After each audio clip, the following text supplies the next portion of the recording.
How are you, man? I'm Gil Roth, and you're listening to a bonus episode of my Virtual Memories Show podcast. This is a COVID check-in episode where I record with a past guest of the podcast to find out how they're holding up during the pandemic. As far as how I'm doing okay. Amy and I went out yesterday for a couple of curbside pickups, coffee beans and barbecue. She drove, and it was nice to get out and just be zooming around somewhere, even if we weren't going to get out, get out of the car, for anything.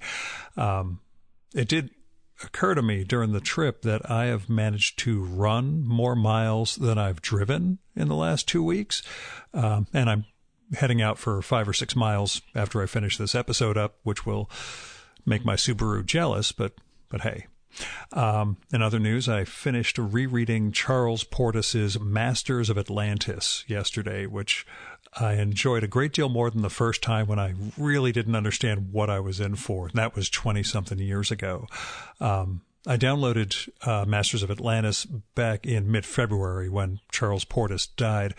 It was the first day of our trip to Japan, and I've been reading it idly in the evenings on my Kindle, but yesterday, I took out my hardcover edition of it, and there's a story behind that, and just zoomed through the second half of the book, just lying down on the sofa and really getting immersed.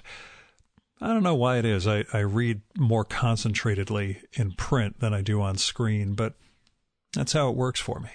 Now, speaking of reading, let's get to today's guest. Ilana Myer joins us from rural, eastern Pennsylvania. Just a few weeks ago, Ilana published the third and final book in her harp and ring sequence, The Poet King. We recorded 2 years ago around the second novel in the series, Fire Dance. And the first 2 books establish a big world. It's a fantasy series, and there's a whole history of magic, poetry, and politics that she manages to evoke, and in a world that isn't homogeneous. There's a lot of travel, a lot of different cultures, different ethnicities, and different ways of approaching what seems to be the same source of magic. Anyway, I'm really looking forward to finishing the whole trilogy this spring or summer. I was also looking forward to a long-form podcast with Ilana now that the series is behind her, but them's the pandemic blues, so we get this instead. Now, as far as caveats go, not a ton. Ilana had a decent microphone, and there is a little background rustling sometimes, but nothing distracting. Here's me and Ilana. So tell me, how are you doing? How are you coping? I'm coping okay. The worst of it for me was actually, let me think. The worst of it for me was probably late February. Yeah. Because I was reading a lot about, COVID, and, it was very clear that the government was doing nothing and that very bad things were going to happen. So actually, once some action started to be taken, even if it was, spotty at best, I still found it a relief to at least have some acknowledgement that there was actually a problem. Like once we all went into lockdown, I started to feel more reassured. Yes, absolutely. Yeah. Because until then, like, for example, we were supposed to be in New Orleans right now for a month. That was our plan for the spring, was to be in New Orleans from mid-March to mid-April. And I was just reading stuff all through February, and I was like, this is not happening, is it? And so I contacted my Airbnb host, and she was just like, what's the problem? This is a beautiful time to be in New Orleans. And I was just like, is everybody losing their minds? Like, listen, I felt like they were still like that into the middle of March. So it's unfortunately paying the price now. Yes.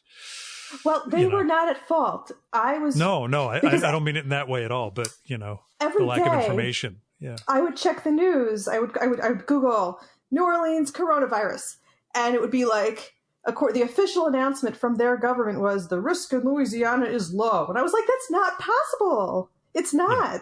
So, but that's what they told people. So no, the people of New Orleans are not to blame at all. It's their government, as usual, putting tourism before everything else is my guess. Right. And Amy and I did Japan I saw that. third week of February. And going into that, we were concerned and, wearing gloves, wearing face masks, but that's normal there. Getting back, we were just like, maybe people here aren't being careful enough. And then it was middle of March, basically March 11th, when things really started to become clear in the U.S. But even that was regional, being near New York. And actually, where are you living now approximately? So I can, get some gauge. I live in rural Pennsylvania now. Okay. So, enough knowledge of what New York was like from your years there to know how bad things were going to get, right? Yes. I mean, some of my dearest friends in the world are still in the neighborhood in Queens that I used to live in. And I try to check in with them every day because it's crazy. And enough knowledge of what regardless of the particular faith, what Orthodox religion does in terms of blowing off civic orders and gathering on its own, whether it's Jewish, Christian, or Muslim. Well, actually, I didn't grow up ultra-Orthodox. Yeah. That's like a different level of ignoring everybody. You know what they were like, though. Yeah. To a certain extent. I mean, I'll always have to defer to people who actually grew up in it. But yeah. But like, my parents in Israel, they had to shut stuff down sooner than we were doing here. And of course, there was a lot of resistance because, praying in a minyan and all this. But they got it together faster than we did here. Sure. Actually, had you read World War Z before this? No. Oh, you should read that sometime. Do I have it's to? not I don't only like because of the international relations aspect of it, because it's done as an oral history. Oh, you told me about this. I think that Israel's in it somehow. Of course it is. Because, it's how does a country like Israel respond to a slow moving but ongoing threat similar to pandemic. But anyway, it's an interesting book for parallels to where we are now. It works well with slow zombies, doesn't work well when you do it as a movie with fast zombies, but I really avoid dystopia and post-apocalypse stuff, which I know is not going to prepare me well for the coming decades, but when in my fiction, I just really don't enjoy that aesthetic. Yeah, that's something I've asked a bunch of the F and SF authors I've recorded these with. Yeah. Has there been any dystopian reading or writing that you had done in the past that, either mirrors this or, holy crap, I didn't understand how banal it would be, how monotonous the end of the world would be, et cetera. So. I avoid that stuff, to be honest. And yeah, I have colleagues who I feel like they're kind of like, oh my gosh, my book is coming true. And I'm just like, no, it's not. And it isn't going to. Whatever you think, it will be worse. Yeah. Well, no, I'm like, no, because your book, The Plague, has a 99% death rate. So don't get too excited. That's not happening here. Yeah. And we see and I wonder for you, when you were doing all that reading, intellectually understanding what the numbers meant, et cetera, do you feel as though it prepared you for what the reality of it was? Like, did you feel it the same way that you understood it when you were first reading versus where we are now? Yeah. And what it all means, what it feels like to be in this moment, as opposed to knowing what the progression would look like on a graph or a chart. I don't think I've wrapped my mind around it. Mm-hmm. When it was coming, when I saw it coming towards us, I was just paralyzed with horror. And now that we've gone into the storm cloud, it's just, I feel like I had so much preparation to go into the storm cloud that now, I don't know, I have this weird, I don't know what it is, some kind of resistance to it. But, I think we're all going to be experiencing some kind of trauma when this is over. Mm-hmm. What were you planning on doing in New Orleans, by the way, for the month? Was it just what was the plan? It connects largely to why we moved to rural Pennsylvania. My husband got a job that he can do remotely. So he can work from anywhere, and I can also work from anywhere. So at a certain point, we looked around our Queens apartment, which you have seen, and we were like, okay, what are we really getting out of doing this and paying for this? And aside from like really good sushi around the corner, the answer is not that much, you know? We decided that we've always, since we met, and we met a long time ago, we always agreed that we wanted to spend time in other parts of the world if we could. So buying an affordable home in rural Pennsylvania seemed like an opportunity to have a home base that was cheap, or relatively cheap, that would allow us to live in other places for extended periods of time. Because wouldn't be able to do that with the burden of New York rent, which was anyway really not, giving us such, exciting returns. It was just going up and up, and the advantages were becoming less clear. And it's not like you weren't in the middle of Manhattan or anything like that, even. Right. Well, for that, like that close to everything. Yeah. For that, we would have had to pay double and then save nothing. And that just never seemed like a smart move. So, yeah. Mm-hmm. And New Orleans is somewhere you visited in the past, or something you just had a yen for? I was there. Around? We were there for a month last year. And it left us with so many things that we wanted to still do. And it seemed, I don't know if you're familiar, you must be familiar with the ICFA conference in Orlando. So we were going to drive down to Florida for the ICFA conference, and then from there drive to New Orleans. So we'd actually have the car in the city, which is something we didn't do last time. It's not a good city for public transportation, so we figured it'd be great to have a car. So yeah, and we just wanted to, I'm still a very urban person. I love the idea of spending time in cities. And, but this way we can experience different cities, not just, Sure. the same one all the time. Mm-hmm. Maybe you'll be down there next time I'm in the area. My wife's people are from outside New Orleans, about half an hour away. So, if I'm going to be down there, a little bayou town called Des Allemands. It's 30, 40 minutes away, but we always try and get into the city while we're down there visiting, because life can get a little boring on the bayou. So. Good food, really interesting. But sounds really interesting. Yeah, it's a different world for me, but over 15 plus years, we've it's a nice balance. It's neat having that sort of world and being able to get away from New Jersey for a week or so during the holidays and such. Now, that's very cool. Let me ask, since you're not reading dystopian fiction, no, are you able to read and to write during this whole thing? Have you processed enough of it that you can focus on your work? I made a conscious decision that I am going to be doing that because I can't get sucked into just the constant rage and horror that I could get sucked into if I was reading the news all day long, which is what I was doing in February. So I will only allow myself to look at social media periodically, although that did have to change a bit when I had a book come out and I was on social media. But I get a news digest every day. Actually, I get it like twice a day. So I don't have to worry about missing any news.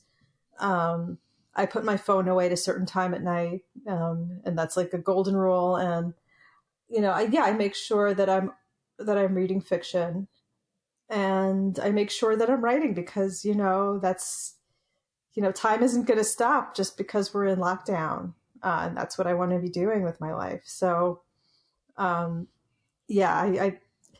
seen people saying that they can't read fiction right now, and I'm just kind of like, what are you doing? I mean, now is like.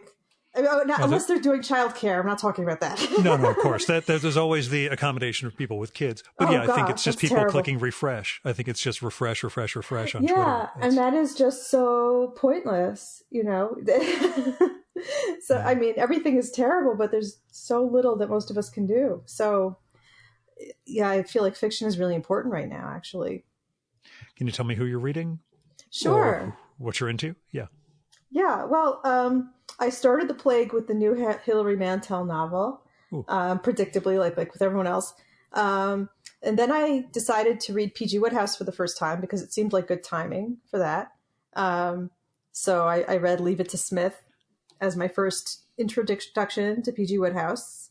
That was delightful. And now I'm actually rereading Beyond Black by Hilary Mantel because I just had a desire to reread it. It's a really great book, and it, for some reason, is very ignored.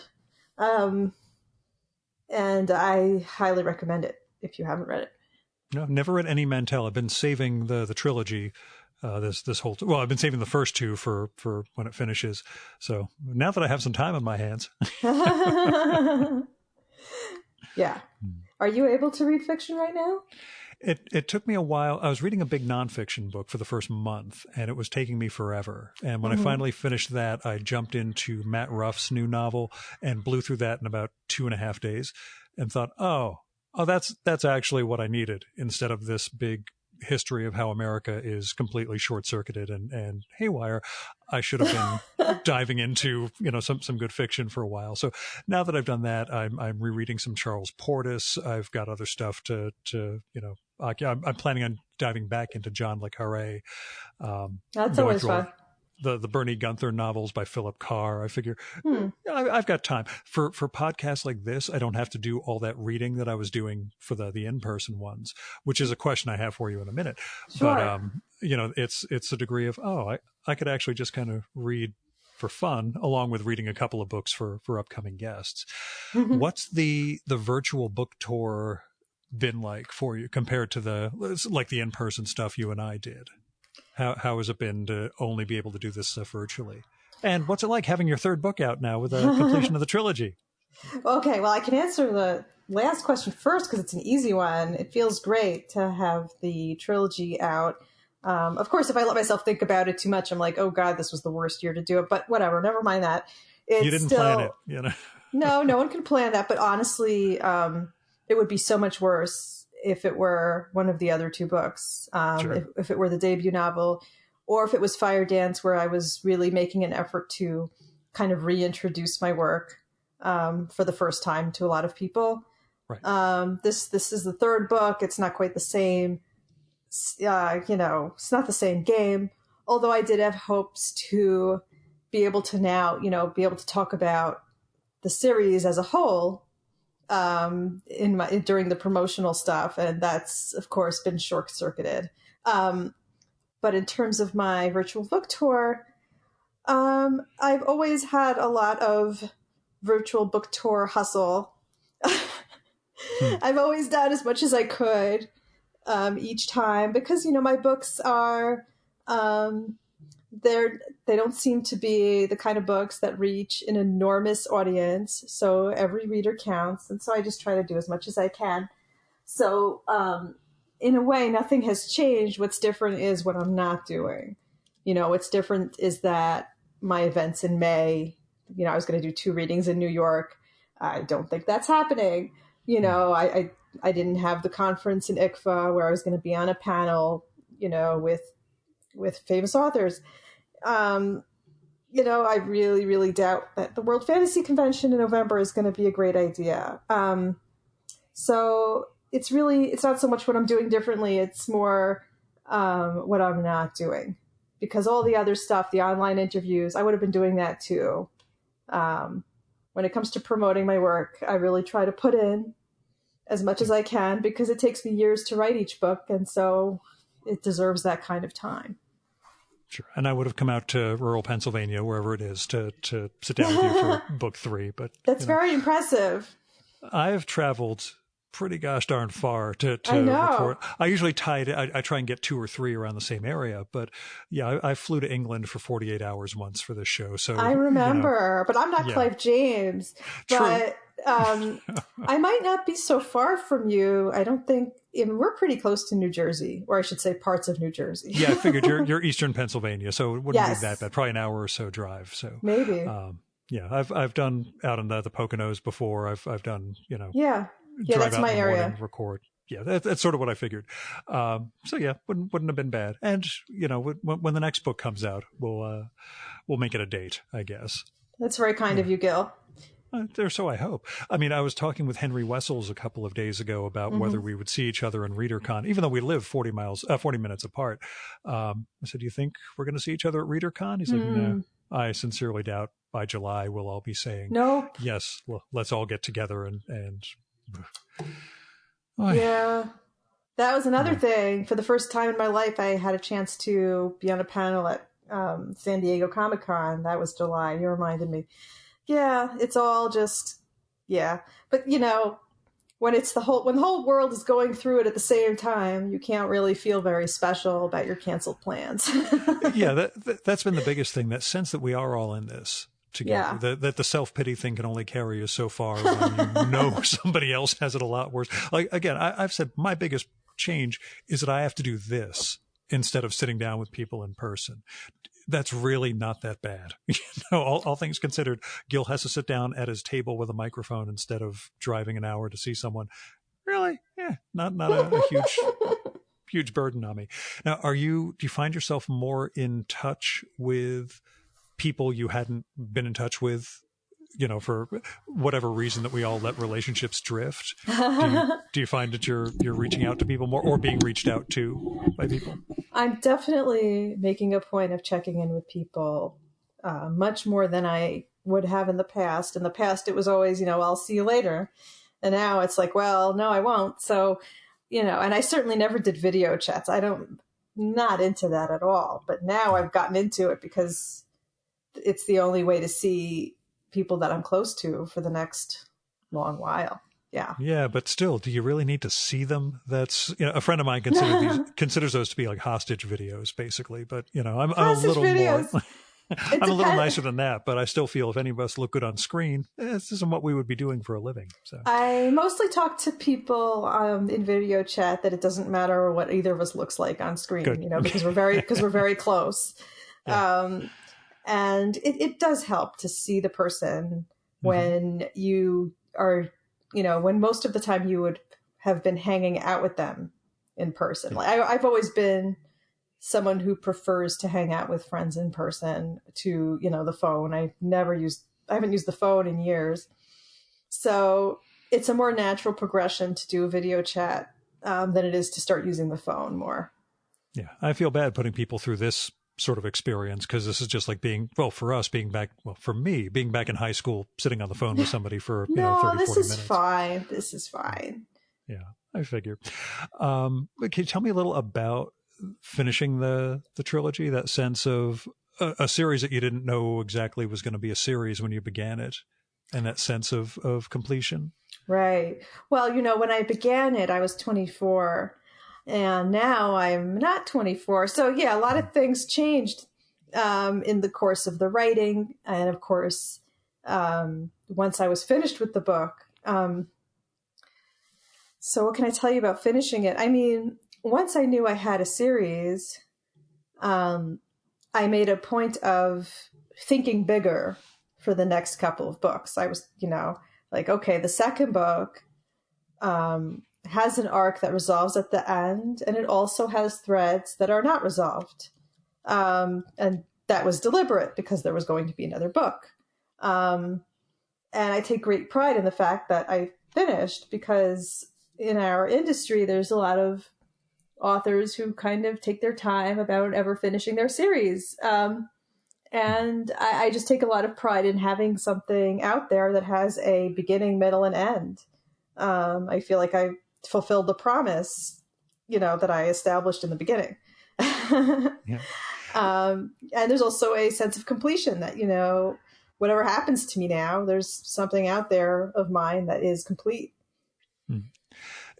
What did you feel you sort of learned in terms of storytelling in that sense of completing things, or in you know, in finding your way through 3 books?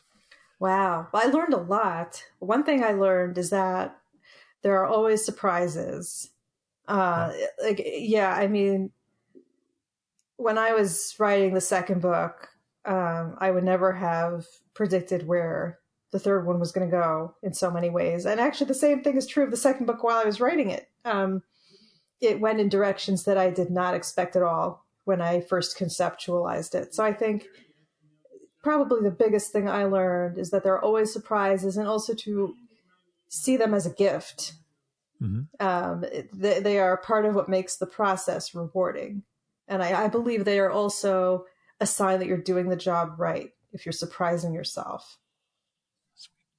And your next book, which you're not going to talk about explicitly, but in fantasy genre, or are you moving elsewhere? It will be fantasy. It will be different from what I'm writing now. The problem with talking too much about it, I mean, there's a couple problems with that. You know, one is artistic and one has to do with business. The artistic problem is, you know, I can put my entire heart into this new thing and it might still be garbage at the end.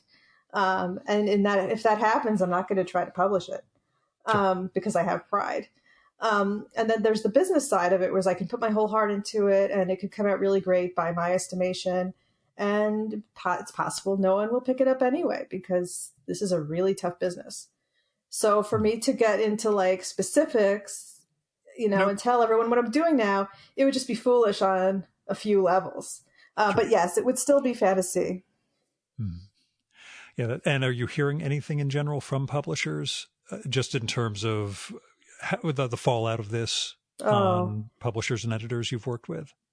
Well, I can just tell you the damage is already significant.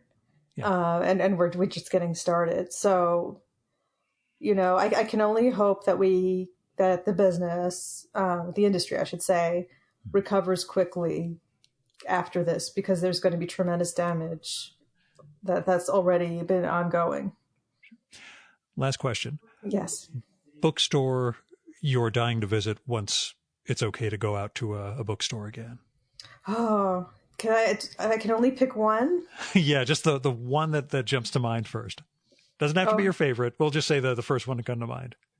Well, I was going to be doing an event in Baka Phoenix in Toronto, and I'm really bummed that I can't.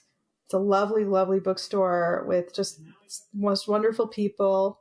You could spend hours in there. So if I can only pick one, but I also just want to say that... Of course, honorable mention. Honorable mention. I love Borderlands books in San Francisco so much, and I just hope that they pull through this awful thing.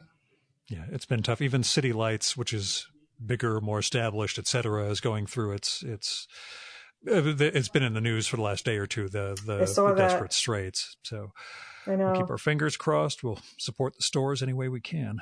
So, yes, that's a great idea to definitely support the indies. We'll do what we can.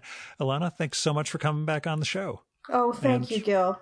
You know, I hope you, your husband, family, etc., are able to stay safe and relatively sane through this whole thing. You too. Thank you so much. Sane is never an option, but thanks. It's always a pleasure.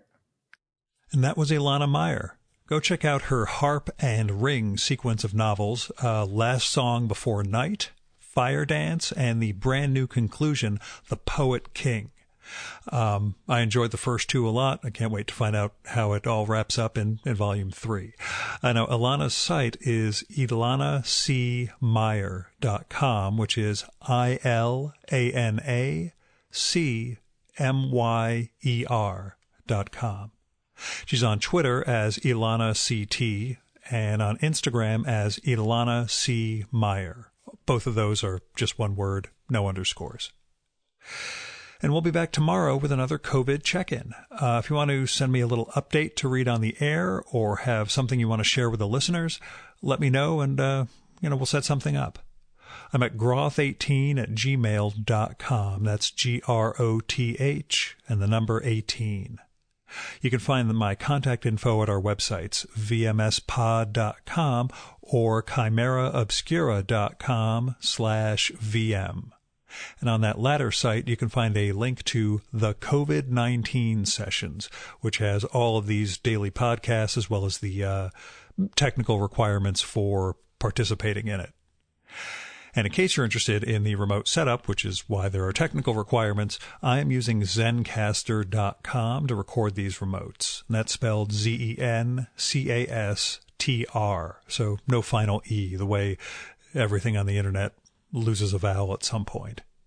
Zencastr is $20 a month for the pro level that I use, but my Patreon supporters more than cover that, especially because I'm not spending money on parking, George Washington Bridge tolls, subway travel, extra coffee, etc. So this is my daily plea. If you have money to spare, give it to someone in need. Find the Patreons, GoFundMes, Kickstarters, Indiegogos, tip jars, whatever, for artists, writers, other creative people that you like, or charities you can give to, or small businesses that sell gift cards or something. Just, do something to support others in need. I'm doing just fine. Don't worry about me. I mean, I'm doing fine financially. Mentally, it's all falling to pieces, but I'll deal somehow. Anyway, I am Gil Roth. Today is April 11th, 2020, and this was a bonus episode of my Virtual Memories show. Thank you so much for listening. Keep the conversation going, stay safe, and wash your damn hands.